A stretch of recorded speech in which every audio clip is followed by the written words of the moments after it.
Psychosis or spiritual awakening? Are you or someone else experiencing something that is real? Or is this a disorder or figment of your imagination? First, I want to address the premise of psychosis and the definition, which is really about the definition of psychosis is a mental disorder where you're out of touch with reality, which implies, first and foremost, that there's an objective reality. It's something to think about. Spiritual awakening implies that you're awakening to a deeper truth and you're now perceiving a greater portion of reality than before. One, I would say, is a great clouding and a great delusion, and the other is a great uncovering of the delusion. I think that through my own experience and everything that I've learned and everything I've seen in others, what really defines the two is two things. One is vibration. When something is incredibly distorted and confused and incoherent, it is often categorized as psychosis. If something is incredibly coherent and loving and quite literally enlightening, giving light, it is a spiritual awakening. But here's the thing is, on the path of spiritual awakening or any just learning of anything, any uncovering of anything, frequency quite literally goes up and down. There's the light and the dark and the light and the dark. So when people talk about dark nights of the soul, from a certain point of view, that could be seen as psychosis. Psychosis is also a definition that's given based on the perceiver. You're basically saying, from my point of view, in my reality, that I perceive to be the objective reality, you, sir or madam, are crazy. But who are we in any right to deny someone else's reality? The point is that psychosis itself is an awakening or awareness of a reality that doesn't exist to us. Now, it becomes problematic when that person's physical vessel or their words start to interact with our reality in a way that feels very loud and incoherent and even potentially dangerous to us. But that's also just a window in that fear that we might be hurt or violated or anything like that by someone in psychosis. That fear is a window into the reality that they're living in. Quite simply, is it psychosis or is it spiritual awakening? Well, it depends on who you ask and what their definitions are of the two. But ultimately, I believe it comes down to vibration and coherence. And so this is also why it's really important, as people are opening themselves up to being in touch with things that are beyond our normal five senses, that we raise our vibration. And we also learn how to read our own guidance. And we also learn the power of no and decision making.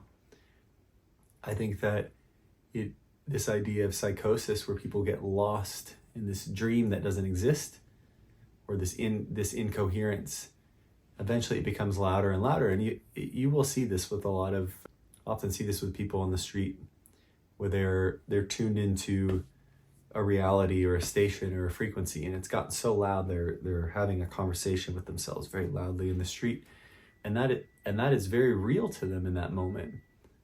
But that is basically like a program that has gotten played over and over and over again and gotten as louder and louder until it's become their entire reality. The point is that, especially as we're opening ourselves up to anything that's new, there's an inherent vulnerability with that. And I would also like to add that things can happen with people when they're doing different medicines, like different psychedelics, because essentially what you're doing is you're completely opening the psyche up to experiencing and receiving things beyond your normal reality. But in the process, you're not building the muscle in which to be able to tap into that at will or turn that off at will.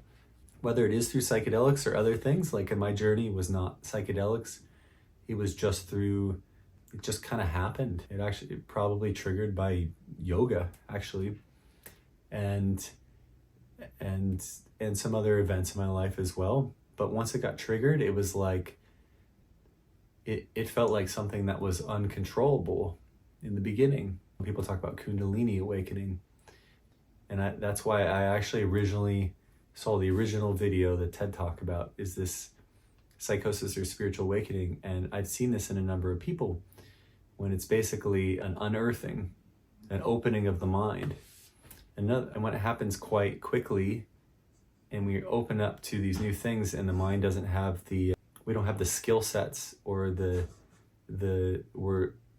our mind is not strong enough to see these things as not completely real. They can dominate our reality for a time, and then we're making decisions based on them, and that's where there's usually a fallout.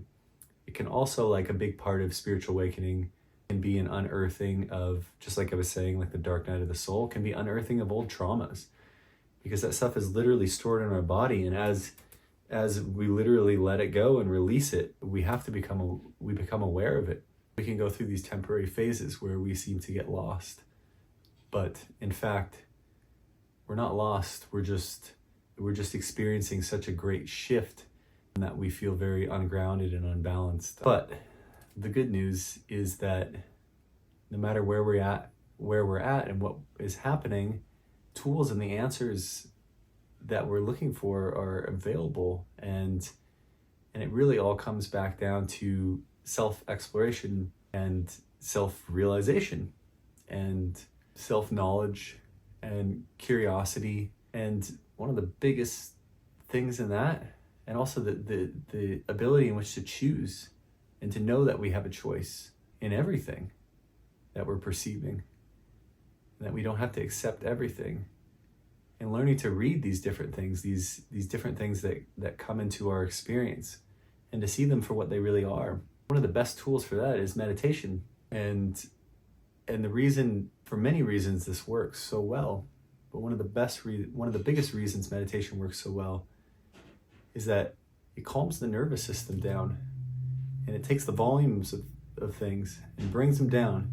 We're able to come to that place of stillness, or that place of space. Then we're able to see things so much more clearly, understand things so much clearer, because when we're looking at something from the perspective of neutrality and space, we're not lost in the bias of the story. And I think that's one of the most challenging things about the human condition, is we're lost in the bias of the story, and there's too many variables.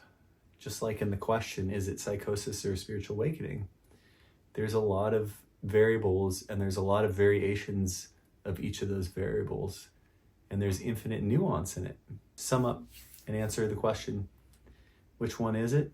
I don't think it matters, but it's more important to ask yourself, how do I feel about this?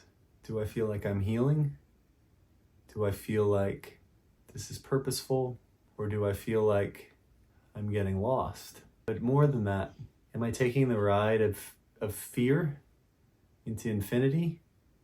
Or am I taking a healing and loving path? And either way, no matter what happens, you're expanding. I think really it comes down to the question is, we ask ourselves, am I learning, or am I just making something louder? Peace and love and blessings to you.